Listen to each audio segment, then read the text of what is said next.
WTC 2027 సైకిల్లో మన team India మొదటి సిరీస్కు సిద్ధమైంది. రేపటి నుండి ఇంగ్లాండ్ టీంతో 5 టెస్ట్ మ్యాచ్ల సిరీస్ ఆడబోతున్నారు. సో ఈ సిరీస్లో భాగంగా ఫస్ట్ టెస్ట్ మ్యాచ్ జూన్ 20 నుండి హెడింగ్లీ వేదికగా జరగబోతుంది. అండ్ ఈ మ్యాచ్కి సంబంధించిన ఫుల్ డీటెయిల్స్ను ఈ వీడియోలో తెలుసుకోబోతున్నాం. సో ముందు సిరీస్ పాయింట్ ఆఫ్ వ్యూలో చూసుకుంటే మన టీమిండియా ఇంగ్లాండ్లో సిరీస్ గెలిచి చాలా కాలం అయిపోయింది. చివరిగా 2007 సంవత్సరంలో ఇంగ్లాండ్ టీం మీద ఇంగ్లాండ్లో టెస్ట్ సిరీస్ గెలిచారు. బట్ తర్వాత చూసుకుంటే 18 సంవత్సరాలుగా మన వాళ్ళు ఇంగ్లాండ్లో సిరీస్ గెలవలేదు. ఇన్ఫాక్ట్ ఇప్పటివరకు మన టీమిండియా ఇంగ్లాండ్ గడ్డ మీద ఒకే సిరీస్లో 2 కంటే ఎక్కువ మ్యాచెస్ గెలవలేదు. సో క్లియర్లీ మన టీమిండియా గతంలో ఇంగ్లాండ్ గడ్డ మీద గట్టిగానే స్ట్రగుల్ అయ్యారు. ఇన్ఫాక్ట్ ఇప్పటివరకు మొత్తం 2 జట్ల మధ్య మొత్తం 19 సిరీస్లు జరిగితే మన వాళ్ళు 3 గెలిచారు. ఇంగ్లాండ్ టీం 14 గెలిచింది. మిగిలిన 2 సిరీస్లు డ్రాగా ముగిసాయి. సో డెఫినెట్లీ మన టీమిండియాకి అయితే ఇంగ్లాండ్ గడ్డ మీద అంత మంచి రికార్డ్ లేదు. అలాగే మన వాళ్ళు రీసెంట్ ఫామ్ చూసుకున్నా అంత గొప్పగా లేదు. చివరిగా మన వాళ్ళు న్యూజిలాండ్ టీం మీద వైట్ వాష్ అయ్యారు. అలాగే BGTలో చూసుకున్న ఓడిపోయారు. సో మన టీమిండియా అయితే వరుసగా 3 టెస్ట్ సిరీస్లో మరో పెద్ద అపోనెంట్తో తలపడబోతున్నారు. మెయిలీ సిరీస్ కోసం చూసుకుంటే మన టీమిండియా ఒక ఫ్రెష్ లుక్తో వెళ్తుంది. అంటే సీనియర్ ప్లేయర్స్ అందరూ రిటైర్ అయిపోయారు. ఎస్పెషల్లీ రోహిత్ శర్మ మరియు విరాట్ కోహ్లీ వీళ్ళిద్దరూ లేకుండా చాలా కాలం తర్వాత టెస్ట్ మ్యాచ్లు చూడబోతున్నాం. సో శుభ్మన్ గిల్ క్యాప్టెన్సీలో మన వాళ్ళు సిరీస్కి వెళ్ళడం అంత ఈజీగా అయితే ఉండదు.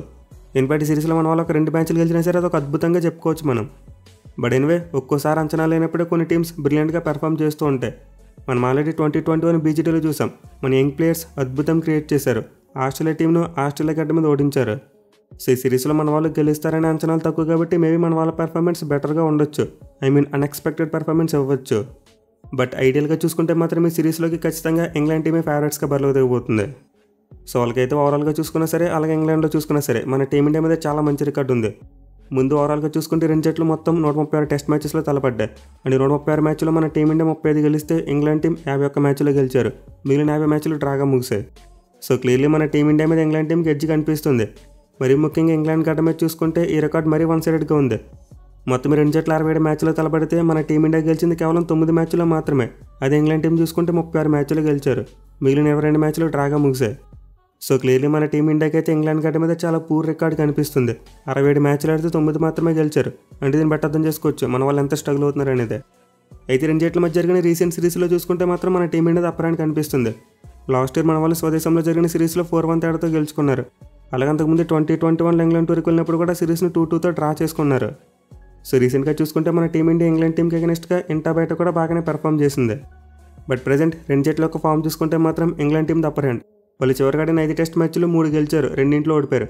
వెరాజ్ మన టీమిండియా చూసుకుంటే చివరిగాడిన 5 టెస్ట్ మ్యాచ్లు 1 గెలిచారు, 3 ఓడిపోయారు. మిగిలిన మ్యాచ్ డ్రా అయింది. సో క్లియర్లీ లాస్ట్ 1 ఇయర్ నుంచి చూసుకుంటే మన టీమిండియా టెస్ట్ క్రికెట్లో చాలా స్ట్రగుల్ అవుతుంది. ఎస్పెషల్లీ న్యూజిలాండ్ టీం మీద వైట్ వాష్ అవ్వడం మన టీమిండియాకు బిగ్గెస్ట్ సెట్ బ్యాక్. సో మన వాళ్ళ సిరీస్లో ఓడిపోయిన తర్వాత BGTలో ఫస్ట్ మ్యాచ్లో బాగానే కంబ్యాక్ ఇచ్చారు. బట్ అగైన్ మళ్ళీ వరుసగా మ్యాచ్లో ఓడిపోయారు. దీంతో మన టీమిండియా WTC ఫైనల్ కూడా క్వాలిఫై కాలేకపోయింది. వేరేజ్ ఇంగ్లాండ్ టీం చూసుకుంటే వాళ్ళు గత 3 సందర్భాలు కూడా WTC ఫైనల్కు క్వాలిఫై కాలేకపోయారు. దీని సరే అలాగైనా సరే WTC ఫైనల్కు క్వాలిఫై అవ్వాలని చెప్పి గట్టిగా ప్రయత్నిస్తారు. మెయిన్లీ ఇన్ఎక్స్పీరియన్స్డ్ ఇండియా ఆడబోయే సిరీస్ వాళ్ళకి చాలా మంచి ఆపర్చునిటీ అని చెప్పుకోవచ్చు. వాళ్ళ సిరీస్లో గెలిచి WTC సైకిల్ను ఘనంగా స్టార్ట్ చేయొచ్చు. పర్టికులర్గా ఫస్ట్ టెస్ట్ మ్యాచ్ ఆడబోయే హెడింగ్లీ గ్రౌండ్లో చూసుకుంటే ఇంగ్లాండ్ టీంకి చాలా మంచి రికార్డ్ కనిపిస్తుంది. వాళ్ళు 2018 సంవత్సరం నుండి ఈ గ్రౌండ్లో 5 మ్యాచ్లు ఆడితే 5 మ్యాచ్లు కూడా గెలిచేశారు. మరి ముఖ్యంగా 2019 యాషెస్లో చూసాం. ఈ గ్రౌండ్లోనే బెన్ స్టోక్స్ ఓడిపోయే మ్యాచ్ని గెలిపించాడు. ఈ మ్యాచ్లు ఎన్ని రకాలుగా చూసుకొని ఇంగ్లాండ్ టీమే ఫేవరెట్స్గా కనిపిస్తుంది.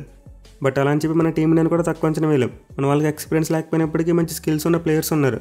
సో దీంతో మనమైతే 2 జట్ల మధ్య ఒక ఇంట్రెస్టింగ్ సిరీస్ చూసేందుకే ఎక్కువ అవకాశాలు కనిపిస్తున్నాయి. ఇక ఈ మ్యాచ్ ఆడిపోయి హెడింగ్లీ గ్రౌండ్ యొక్క పిచ్ రిపోర్ట్ చూసుకుంటే ఆల్రెడీ పిచ్కి సంబంధించిన కొన్ని పిక్చర్స్ బయటకు వచ్చాయి. అండ్ ఆ పిక్చర్స్ చూసుకుంటే క్లియర్గా తెలిసిపోతుంది పిచ్ మరి అవుట్ఫీల్డ్ 2 కూడా ఒకే రకంగా ఉన్నాయి. మొత్తం ఒక గ్రీన్ టాప్ ఇవ్వబోతున్నారు. సో జనరల్గా మన ఇండియాలో మ్యాచెస్ అంటే డ్రై వికెట్స్ ఇస్తూ ఉంటారు. అంటే బ్రౌనిష్ కలర్లో ఉన్న వికెట్స్ వస్తూ ఉంటాయి మనకి. బట్ ఇంగ్లాండ్ విషయానికి వచ్చేసరికి మాత్రం వికెట్ మీద కంప్లీట్లీ గ్రాస్ ఉంటుంది. ఇన్ఫ్యాక్ట్ ఈ మ్యాచ్కి యూజ్ చేయబోయే పిచ్ మీద 8 mm గ్రాస్ ఉంచబోతున్నారంట. సో క్లియర్లీ దీన్ని బట్టి చూసుకుంటే పిచ్ అనేది పేస్ బౌలర్స్కి స్వర్గధామంగా ఉండబోతుంది. మరి ముఖ్యంగా ఇంగ్లాండ్లో ఉండే కండిషన్స్ ఎక్కువగా పేస్ బౌలర్స్కి ఫేవర్ చేస్తూ ఉంటాయి. సో మోస్ట్ లైక్లీ మ్యాచ్ను పేస్ బౌలర్సే డామినేట్ చేయొచ్చు. బట్ ఎనివే ఈ పిచ్ క్యూరేటర్ మాత్రం ఒక ఇంట్రెస్టింగ్ విషయం చెప్పాడు. అదేంటంటే ఈ మ్యాచ్ టైంలో టెంపరేచర్ 30 degrees వరకు వెళ్ళొచ్చు అంట. అంటే అక్కడ రెగ్యులర్ కండిషన్స్ పడి చూసుకుంటే కొంతవరకు హాట్గా ఉండొచ్చు అని చెప్తున్నారు. దీంతో పిచ్ నుండి మాయిశ్చర్ పై బ్యాటింగ్ ఫ్రెండ్లీగా మారుతుందని చెప్పి హింట్ ఇచ్చారు. కానీ ఈ మ్యాచ్కి వెదర్ రిపోర్ట్ చూసుకుంటే మాత్రం కంప్లీట్ ఆపోజిట్ ఉంది. మొత్తం 5 రోజులు కూడా వర్షం పడేందుకు పుష్కలంగా అవకాశాలు కనిపిస్తున్నాయి. సో మీరు ఈ మ్యాచ్ స్టార్ట్ కాబోయే ఫ్రైడే రోజు చూసుకుంటే 10% రెయిన్ పడే ఛాన్స్ ఉంది. అండ్ దెన్ నెక్స్ట్ 4 days చూసుకుంటే ఆల్మోస్ట్ 25% రెయిన్ పడేందుకు అవకాశాలు కనిపిస్తున్నాయి. దీంతో కండిషన్స్ హాట్గా మరి పిచ్ బ్యాటింగ్ అనుకూలించడం దేవుడెరుగు. ఇప్పుడు కంప్లీట్లీ బౌలింగ్ ఫ్రెండ్లీ వికెట్లనే ఉండబోతుంది అంతా కూడా. ఎందుకంటే ఇంగ్లాండ్లో మేఘావృతమై ఓవర్కాస్ట్ కండిషన్స్ ఉన్నాయంటే బాల్ బీభత్సంగా స్వింగ్ అయిపోతుంది. మరి ముఖ్యంగా ముందు చెప్పినట్టు పిచ్ మీద 8 mm గ్రాస్ ఉంచబోతున్నారు. సో క్లియర్లీ పిచ్తో పాటు ఈ కండిషన్స్ పేస్ బౌలర్స్కి స్వర్గధామంగా మారబోతున్నాయి. మరి ముఖ్యంగా ఈ టెస్ట్ మ్యాచ్ లాస్ట్ 3 days చాలా ఇంట్రెస్టింగ్గా మారేందుకు ఎక్కువ అవకాశాలు ఉంటాయి. ఇక ఈ గ్రౌండ్ యొక్క స్టాట్స్ విషయానికి వస్తే ఇప్పటివరకు మొత్తం 81 టెస్ట్ మ్యాచ్లు జరిగాయి. అండ్ 81 మ్యాచ్లో ఫస్ట్ బ్యాటింగ్ చేసిన టీం 29 మ్యాచ్లు గెలిస్తే చేస్ చేసిన టీమ్స్ 34 మ్యాచ్లు గెలిచాయి. మిగిలిన 18 మ్యాచ్లు డ్రాగా ఎండ్ అయ్యాయి. అలాగే గ్రౌండ్లో యావరేజ్ స్కోర్స్ చూసుకుంటే first innings average score 298, second innings average score 291, third innings 239, fourth innings 165. So clearly match progress అయ్యే కొద్దీ యావరేజ్ స్కోర్ అనేది తగ్గుతూ వస్తుంది. కానీ రికార్డ్ చూసుకుంటేనేమో ఫస్ట్ బ్యాటింగ్ చేసిన టీమ్స్ కొంతవరకు తక్కువ మ్యాచ్లు గెలిచాయి. సో డెఫినెట్లీ దీంతో టాస్ విషయంలో చాలా వరకు కన్ఫ్యూజన్ ఉంటుంది. పర్టికులర్గా ఈ మ్యాచ్ కొన్న వెదర్ రిపోర్ట్ చాలా అంటే చాలా కన్ఫ్యూజ్ చేస్తుంది. ఎందుకంటే ఇలాంటి పిచ్ మీద టాస్ గెలిచి ముందుగా బ్యాటింగ్ తీసుకుని డే 1లో బ్యాటింగ్ చేయడం అంత ఈజీగా ఉండదు. పోనీ అలా అని చెప్పి ఫీల్డింగ్ తీసుకుందామంటే నెక్స్ట్ 4 daysలో రెయిన్ థ్రెట్ కనిపిస్తుంది. అంటే ఓవర్కాస్ట్ కండిషన్స్ ఉండేందుకు ఎక్కువ అవకాశాలు ఉంటాయి. దీంతో పిచ్తో పాటు కండిషన్స్ పేస్ బౌలర్స్కి మరింత ఎక్కువ హెల్ప్ చేయొచ్చు. సో ఈ మ్యాచ్ కోసం వెదర్ రిపోర్ట్ని బేస్ చేసి చూసుకుంటే సెకండ్ బ్యాటింగ్ చేయడానికి చాలా వరకు సంకోచిస్తారు. బట్ అలా అని చెప్పి ఫస్ట్ బ్యాటింగ్ చేయడం కూడా చాలా రిస్కీ పనే. దీంతో మోస్ట్లీ టాస్ వేసే టైంకి ఎలాంటి కండిషన్స్ ఉంటే దాన్ని బట్టి డిసైడ్ చేసుకోవాలి. అంటే టాస్ వేసే టైంకి మంచి ఎండ కనుక వస్తే టాస్ గెలిచిన కెప్టెన్ ముందుగా బ్యాటింగ్ తీసుకుంటారు. లేదు టాస్ వేసే టైంలో కూడా ఓవర్కాస్ట్ కండిషన్స్ ఉంటే ఖచ్చితంగా ముందు ఫీల్డింగ్ తీసుకుంటారు. సో మోస్ట్లీ మ్యాచ్లో టాస్ విషయంలో డిసిషన్ ఎక్కువగా వెదర్ కండిషన్స్ని బేస్ చేసుకుని తీసుకుంటారు. ఇక ఈ గ్రౌండ్లో 2 జట్ల యొక్క రికార్డ్ చూసుకుంటే మన టీమిండియాకి అయితే అంత మంచి రికార్డ్ ఏమీ కనిపించట్లేదు. 7 మ్యాచ్లు ఆడితే 2 మాత్రమే గెలిచారు, 4 ఓడిపోయారు. మెయిన్లీ లాస్ట్ టైం మన వాళ్ళు ఈ గ్రౌండ్లో 2021 మ్యాచ్ అయినప్పుడు ఇన్నింగ్స్ మరియు 76 పరుగులు దాటితో ఓడిపోయారు. సో ఈ గ్రౌండ్లో అయితే మన టీమిండియాకు అంత మంచి రికార్డ్ కనిపించట్లేదు. At the same time England టీంకి చూసుకుంటే ఈ గ్రౌండ్ వాళ్ళకి ఒక మిరాకిల్ గ్రౌండ్ అని చెప్పుకోవచ్చు. అంటే ముందు చెప్పినట్టు ఈ గ్రౌండ్లో వాళ్ళు సంచలన విజయాలు సాధించారు. ఎస్పెషల్ వాళ్ళు ఈ గ్రౌండ్లో చివరికడిన 5 మ్యాచ్లు కూడా గెలిచేశారు, ఒక్క దాంట్లో కూడా ఓడిపోలేదు. అండ్ ఓవరాల్గా చూసుకున్న మంచి రికార్డ్ కనిపిస్తుంది. ఈ గ్రౌండ్లో ఇంగ్లాండ్ టీం 80 మ్యాచ్లు ఆడితే 37 మ్యాచ్లు గెలిచారు, 25 మ్యాచ్లు ఓడిపోయారు. సో ఖచ్చితంగా ఈ గ్రౌండ్లో అయితే ఇంగ్లాండ్ టీంకి మంచి రికార్డ్ కనిపిస్తుంది. మళ్ళీ రీసెంట్ ఫామ్ అద్భుతంగా ఉంది. అండ్ ఆల్సో వాళ్ళు బ్యాచ్ బాల్ స్టార్ట్ చేసిన దగ్గర నుండి చూసుకుంటే హోమ్ సిరీస్ ఒక్కటి కూడా ఓడిపోలేదు, అన్నీ గెలుచుకుంటూనే వెళ్ళారు. బట్ ఎనివే లాస్ట్ ఇయర్ మన టీమిండియా స్వదేశంలో ఇంగ్లాండ్ బ్యాచ్ బాల్కి పెద్ద దెబ్బ కొట్టింది. దీంతో వాళ్ళు దానికి రివెంజ్ తీసుకోవాలని చూస్తారు. ఈ సిరీస్లో ఎలాగైనా సరే ఇండియా టీం ఓడించి తమ బ్యాచ్ బాల్కి పురవైభవాన్ని తీసుకురావాలని చూస్తారు. సో ప్రజెంట్ అయితే టెస్ట్ మ్యాచ్తో పాటు సిరీస్లో ఇంగ్లాండ్ టీంకి అతిపెద్ద బలం వాళ్ళ బ్యాటింగే. మిగిలిన వాళ్ళ హోమ్ కండిషన్స్లో చాలా అద్భుతంగా ఆడుతూ ఉంటారు. సో మీరు ఒకసారి ఇంగ్లాండ్ టీం యొక్క బ్యాటింగ్ ఆర్డర్లో చూసుకుంటే టాప్ 6 అందరికీ కూడా ఎక్స్పీరియన్స్ ఉంది. ఇన్ఫాక్ట్ అందరూ కూడా 25 కంటే ఎక్కువ టెస్ట్ మ్యాచెస్ ఆడారు, అలాగే 2000 కంటే ఎక్కువ పరుగులు చేశారు తమ కెరియర్లో. పర్టికులర్గా నెంబర్ 4 స్పాట్లో ఆడే జో రూట్ అని చెప్పి ఒక బ్యాట్స్మెన్ ఉన్నాడు. అతనైతే ఈ ఫార్మేట్లో మైండ్ బ్లోయింగ్ ఫామ్లో ఉన్నాడు. చివరిగా తనడిన 7 హోమ్ టెస్ట్ మ్యాచెస్లో 700 కంటే ఎక్కువ రన్స్ కొట్టున్నాడు. అలాగే ఇంగ్లాండ్ ఓపెనర్స్ జాక్ రాలీ మరియు బెన్ డెకెట్ ఇద్దరికి టీమిండియా మీద మంచి రికార్డు ఉంది.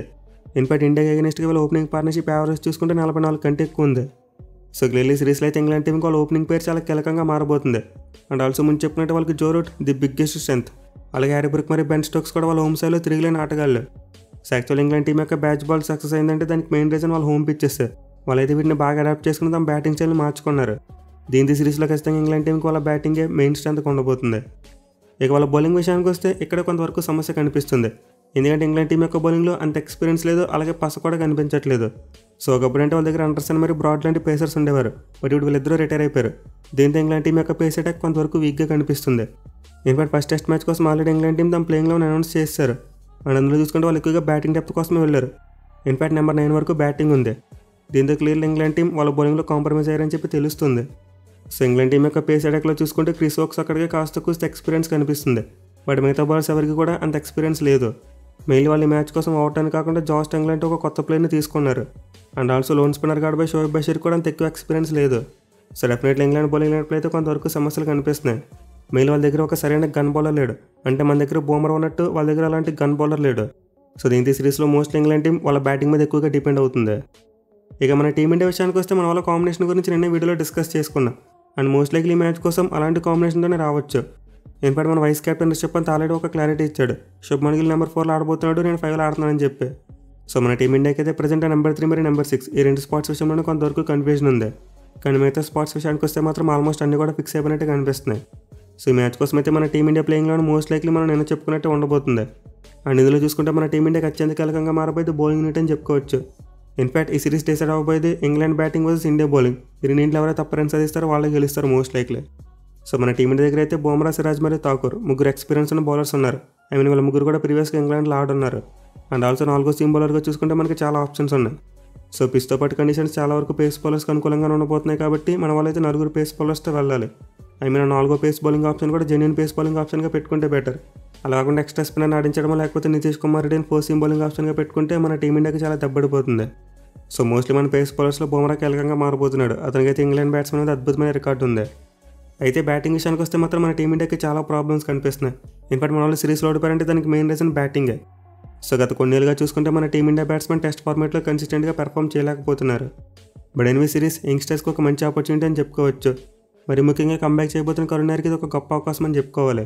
అలాగే శుభ్మన్ గిల్ కూడా సేనా కంట్రీస్లో ప్రూవ్ చేసుకోవడానికి ఇది చాలా మంచి అవకాశం. సో మనకైతే ఇటు తిరిగి జైస్వాల్, రాహుల్ మరియు రిషబ్ పంత్ వీళ్ళు ముగ్గురు కొంతవరకు మంచి ఫామ్లోనే ఉన్నారు. టెస్ట్ ఫార్మాట్లో చూసుకుంటే వీళ్ళు ముగ్గురు కాస్త కూస్తూ రన్స్ కొడుతున్నారు. దీంతో వాళ్ళతో మిగతా యంగ్స్టర్స్ కూడా స్టెప్ అప్ అవ్వాలి. పర్టికులర్గా నితీష్ కుమార్ రెడ్డి లాంటి వాళ్ళకి అవకాశం వస్తే వాళ్ళైతే దాన్ని ప్రూవ్ చేసుకోవాలి. అలాగే కరుణ్ నాయర్తో కూడా సుదర్శన్ లాంటి బ్యాట్స్మెన్ కూడా అవకాశం వచ్చేలా కనిపిస్తుంది. సో యంగ్స్టర్స్ మీద ఎటు తిరిగి ప్రెజర్ లేదు కాబట్టి వాళ్ళైతే అవకాశాన్ని చక్కగా ఉపయోగించుకుంటే మంచి ఫ్యూచర్ ఉంటుంది. ఇక వీళ్ళతో పాటు జడేజా కూడా మనకి చాలా కీలకంగా మారబోతున్నాడు. అతను బ్యాట్తో పాటు బాల్తో కూడా రాణించవలసిన అవసరం ఎంతైనా ఉంది. మేలీ జడేజా ఎక్స్పీరియన్స్ మన టీమిండియాకి చాలా క్రూషియల్గా మారబోతుంది. సో ఇటు తిరిగి ఇంగ్లాండ్ టీం యొక్క బౌలింగ్ అంత మంచిగా కనిపించట్లేదు కాబట్టి మన బ్యాట్స్మెన్కి కంబ్యాక్ చేయడానికి ఇదే బెస్ట్ ఆపర్చునిటీ. మన బ్యాట్స్మెన్ కనుక మంచిగా రాణిస్తే ఈ సిరీస్లో గెలిచేందుకు అవకాశాలు పెరుగుతాయి. ఇక ప్లేయర్ బ్యాటిల్స్ విషయానికి వస్తే ముందు చెప్పుకుంటే బుమ్రా చాలా కీలకంగా మారబోతున్నాడు. అతనికైతే ముగ్గురు ఇంగ్లాండ్ బ్యాట్స్మెన్ మీద చాలా మంచి రికార్డు కనిపిస్తుంది. సో ముందుగా మెయిన్ బ్యాటిల్ చూసుకుంటే Joe Root versus Jasprit Bumrah. ఇదే సిరీస్లో the most crucial battle. Mainly Bumrah Joe రూట్ని ప్రీవియస్గా 9 సార్లు అవుట్ చేశాడు. అండ్ యావరేజ్ చూసుకుంటే కేవలం 31.8గానే ఉంది. సో క్లియర్లీ బుమ్రా మరియు జో రూట్ మధ్య బ్యాటిల్ ఈ సిరీస్కి ఒక డిసైడింగ్ ఫ్యాక్టర్గా మారబోతుంది. అండ్ దాని తర్వాత చూసుకుంటే ఆలిపాప్కి అగెనిస్ట్గా కూడా బుమ్రాకి చాలా మంచి రికార్డు కనిపిస్తుంది. అతను కూడా 5 సార్లు అవుట్ చేశాడు. మెయిన్లీ పోప్కు బుమ్రాకి అగెనిస్ట్గా చూసుకుంటే యావరేజ్ 17.2గా మాత్రం ఉంది. సో క్లియర్లీ ఆలిపాప్కి అయితే లాస్ట్ ఇయర్ బుమ్రా వేసిన వర్కర్ ఇంకా మైండ్లోనే తిరుగుతూ ఉండాలి. దీంతో డెఫినెట్లీ ఈసారి కూడా వీళ్ళిద్దరి మధ్య ఒక మంచి బ్యాటిల్ చూడొచ్చు మనం. ఇక చివరికి ఇంగ్లాండ్ ఓపెనర్ జాక్ రాలీకి అగెనిస్ట్గా చూసుకుని బుమ్రాకి మంచి రికార్డే కనిపిస్తుంది. అతను కూడా 4 టైమ్స్ అవుట్ చేశాడు. యావరేజ్ 29.5గా ఉంది. సో ఇంగ్లాండ్ టీం యొక్క టాప్ 4లో చూసుకుంటే బుమ్రాకి ముగ్గురి మీద మంచి రికార్డు కనిపిస్తుంది. దీని సిరీస్లో మనకి బుమ్రా ఒక బిగ్గెస్ట్ గేమ్ చేంజర్.